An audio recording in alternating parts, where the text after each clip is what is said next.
Hello and welcome back to my channel. I'm Rebecca Robeson, and if you're new to my channel, then I would suggest you want to consider subscribing and hit the notification bell. You know, I never say that in the beginning. All of you who watch my videos on a regular basis, hello, know that I save the please subscribe to the end of the video, but just today I felt like saying it. You know why? I have got the best video for you. I've named it How to Take Your Home, regardless of any room in your home, from drab to fab. Here's what started the idea for this video. Some of you may live in a home, you probably clicked on this video because you saw the title and you went from drab to fab. I'd like that, right? Some of you may think your house is just drab year round. Well, my house, because I'm an interior designer, I wouldn't consider it drab. It's just after Christmas, when all of my decorations go down. I mean, am I alone? Am I the only one that thinks that after Christmas my house looks so bare? Maybe you feel the same way. And you know, this is going up a little later in the year, so maybe you've already got your stuff up, but you're still not fully satisfied with how your house looks. This year, I actually had just finished my spring and summer updates when I had to start doing my Christmas decorating in order to have my Christmas videos out in time. That means I decorate for Christmas in September, right? I know. That being said, I'd only had all of my new accessories and the way my furniture was. It had only been like that for a month. So I took pictures of all the different rooms. I took pictures of the bookcases and the built-ins where I had my pillows because I knew that I wanted to take it back to its original state. So that's what we're gonna do today. And then I'm gonna show you what the house looks like drab. And then I'm gonna show you what the house looks like when, in my opinion, and I hope it's yours too, it looks fab. Step number one, lighting. One of the things I want to make sure we do is switch my lamps around. So I'd like these two to go up in my master bedroom. The ones that are in my master bedroom to come down here. They're placed identically to where they are now. Okay. Then we'll go on to the ones in the sunroom, switch those out for the ones in the family room, and then I'm going to bring down another one that goes in the sunroom. Okay? Thank you. Now is a good time to rearrange your lamps. Any kind of lighting that you have in your house, or maybe even add to what you have. Maybe you need a desk lamp or a table lamp. Bringing in light fixtures makes such a difference. Alexa, turn on downstairs. Yay! Okay. The problem with this lamp always has been, it's one of my favorite things I own. Someone once asked me if you had a fire, what would you take? And I said, my tripod lamp. It is an old purveyor's tripod that they put a purveying camera, I don't know how they do that, but it was used in construction and architecture and all that kind of stuff in building. And I bought it and it had been made already into a lamp. Here's the problem. One leg here is unbelievably short. Maybe that's a purveyor thing, I don't know, but it's hard to get your lampshade straight. So I have some easy fixes. Let's see if that's enough. It's getting there. Okay. So what if I put this inside of this? There we go. I need to put rubberized feet on that thing so it doesn't move because it drives me insane. But yeah, I love that lamp. In my case, I merely switched the locations of my lamps, both from my sunroom to my family room, you know, the old switcheroo. Why do you do that? Well, it feels new. And of course, now's a good time to instill Alexa. I mean, she is something, isn't she? Like, Alexa, turn on good night. Who doesn't love Alexa? Alexa, turn on Christmas. I love that. I will rename it. Point number two, add pillows and throws. Look how it takes an average white sofa and turns it into something way more luxurious, soft, cozy, and it just sort of calls your name. Zipper side down on karate. Zipper side down on karate. This is a great time to consider adding an area rug to a space. I had Christmas trees in here this year in the sunroom. So in bringing everything back in, if I had just put this chair here and the things around it without the rug, I don't know, there's just something missing. There's something about, notice here, this rug, it's angled.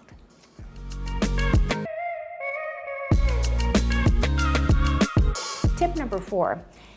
Especially if you moved furniture for Christmas, you're definitely gonna wanna move it back. Now in my case, I actually brought a desk downstairs from my bedroom to make it into a dining table. Well, I've decided I really want to go back to having my 4 chairs face each other. I have limited amount of space, and maybe you do too, but now is a great time to play around with your furniture placement. In my case, one of my favorite ways to do furniture is to have 4 chairs that face each other because it's so conversational. You know, just the other day, I had 3 people over to my house besides myself, and we sat in my living room. And I was because right now they're straight, okay, you'll see in the before shots, I found myself easily talking to these 2 people, but this guy, I was like craning my neck to look over at him. So essentially, I spent most of my time talking like this. And yet if you've got 4 chairs that face each other, essentially you've got a very easy sweep of how to talk to all 3 people that are in the room with you. That is really good advice.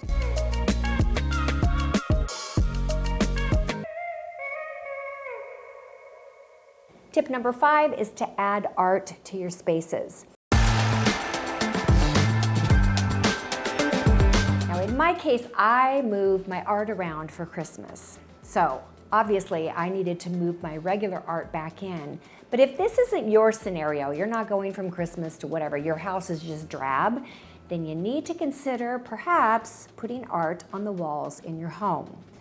Just remember this tip. If your space is vertical, the amount of wall space you have to cover, do a vertical piece of art.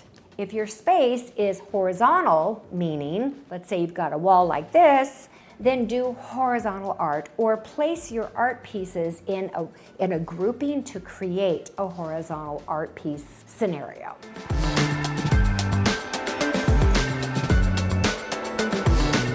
And besides the orientation of vertical versus horizontal, there are other things to consider. For example, the colors in your room. Is there an area rug? Are there pillows? Are there furniture pieces that you want to bring those colors into your artwork? Well, I do that all the time. I had a piece in my entryway, and it's been there for over a year, but when I redid my kitchen last year, I got these bar stools that had this like incredible velvet, mustard, squash color. I mean, I'm not even sure what to call it, but it's beautiful. That art piece in my entryway had that exact color in it. So guess what? I moved that piece to my kitchen. I know, sounds crazy. It's an original oil painting and it's in my kitchen, but it's above the counter. It looks amazing, but take a look at how great that thing looks.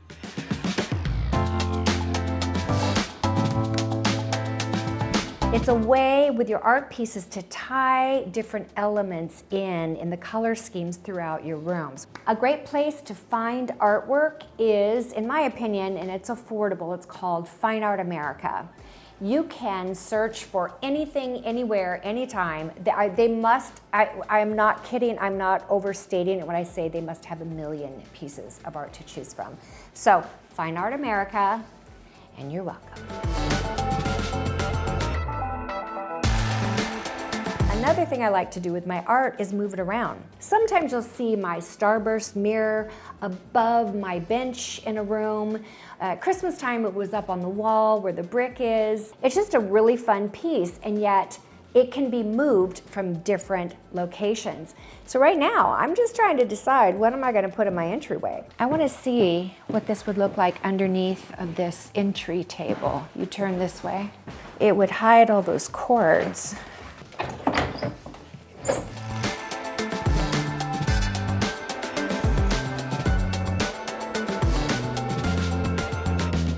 Tip number 6, honestly, plants and trees. I mean, I'm surrounded by, this is a plant, although it's kind of tall enough to almost be a tree. According to Mindy from Colmia's, It's an African spear in the Sansevieria family. There you go. You're welcome. Just wanna be somebody to you. If you're interested in having plants in your home and them to be watered and taken care of and have a guarantee that they'll change them out if they die or anything happens to them, take a look into your local plant service, because you might be surprised, pleasantly surprised at what the cost is for that service. I know that I was.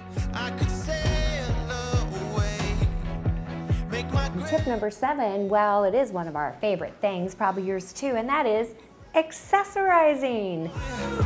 and all the world would sing along. Hot glue. I don't know what I was thinking this year with all the hot glue I was doing. Clearly I wasn't thinking about tomorrow. There'll be no tomorrow. It's only 6 months away. Just wanna be somebody to you.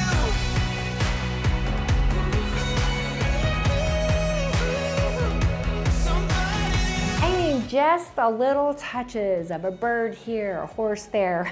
Maybe you're not into, animals or things in your house, but just doing some little wooden beads, or if that's not your thing and you're into glammy things, do geodes and colored glass pieces. There's just so many different things that you can do, and honestly, the difference between having accessories well appointed, not overdone, I think if there was a mistake that most people make, it's that they over-accessorize, not that they under-accessorize. But guys, there's a happy medium in there somewhere. So let's take a look at the different ways that I brought accessories into my rooms, into my spaces, to make a difference between, let's take a look, that before of that room and the after.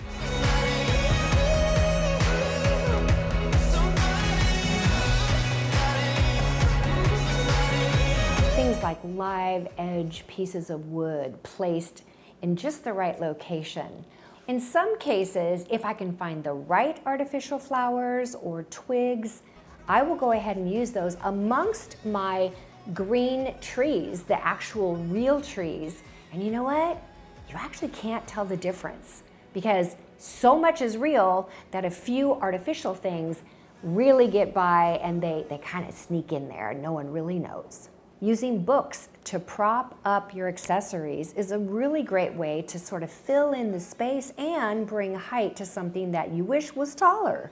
Even small paintings sitting on a desk or on a ladder bookshelf can add that little bit of color to add interest to your room.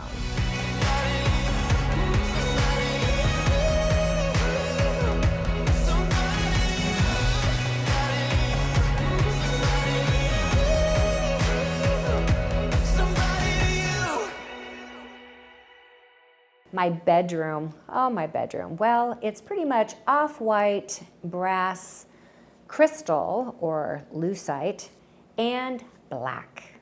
I'll tell you what, just throwing a black pillow in the center of my bed where everything else around it is a sea of white, it's perfect, just the right amount.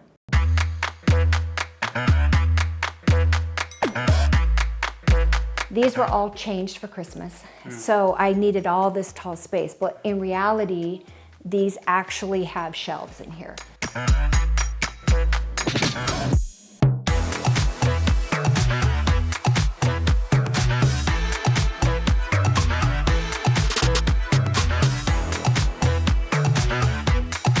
For my last and final tip, I'm going to call this the bonus tip. It's not something that I had to do to upgrade my space and take it from Drab to FAB, because I already did. Let me show you what my windows look like a year ago before I added my window treatments. It was still pretty. The casements around my windows are very vintage and old and they're stained wood. But now you can see what it looks like with window treatments. And just so you know, these window treatments were bought on Amazon. The rods I purchased at HomeGoods. But look at how beautiful it is in this room. It just softens the space. It takes what's happening here with the upholstered furniture and all the pillows and the throws, and it brings it vertically up the wall in your room. So if you guys don't have window treatments in some of your rooms, consider doing that, because honestly, it makes the biggest difference. Of all the things I've done in my home, I would say my window treatments are probably one of my favorite things. Although, you know, I like a lot of the other stuff too. So there you have it, bonus tip for the day. All right, I'm glad you joined me today. Thank you for coming, and I hope you learned some great things, some takeaways, things you can use in your own home. Please give this video a thumbs up. It means a lot to us, and it helps us here on YouTube. And also, did I ever tell you that my love language is verbal affirmation?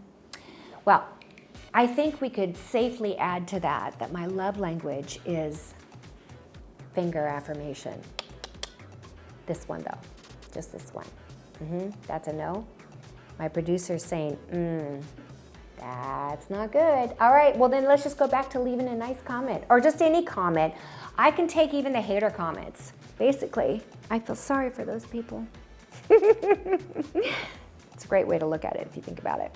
Hello, I've been on YouTube. Do you know how long I've been on YouTube?